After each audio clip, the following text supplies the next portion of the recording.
राज्य में गठन हेब ओडिशा परिवहन कर्मचारी कल्याण पांठी बोर्ड एने चिठा प्रस्ताव प्रस्तुत होउछि।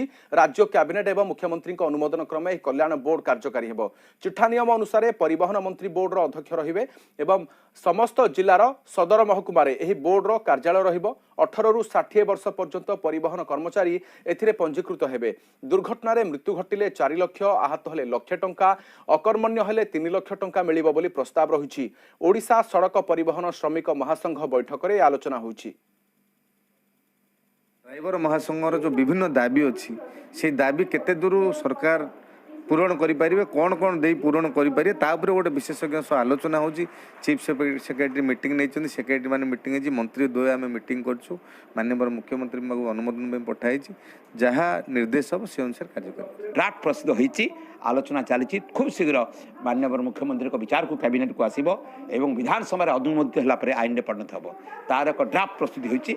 आज से पार्लियामेंट आम आलोचना होता शासन सचिव विष्णुपद से उपस्थापन कर अरुण बोथरा ट्रांसपोर्ट कमिशनर अच्छा सममंत्री जार प्रमुख भूमिका अच्छा सी भी आज श्रीकांत बाबू उपस्थित अच्छा ये समस्ते मिसी खूब शीघ्र एक परिवहन वर्कर मानकर वेलफेयर बोर्ड गठन होगा जाऊँ। जो दुर्घटना जनित जो बीमा राशि थिला निश्चय सरकार बढ़े आगू 4 लाख रु आगू जाइए अनुमान करा 7 लाख पर्यंत। तो निश्चिंत ओडिशार ड्राइवर समाज निश्चिंत तार जहाँ दाबी सरकार पाखे उपस्थापन करता निश्चिंत से आगामी दिन में हासिल कर माननीय मुख्यमंत्री महोदय जो नवीन पट्टनायक अच्छा आमर निश्चय हृदयवान सरकार से निश्चिंत ड्राइवर समाज को न्याय निश्चय फेरेबे।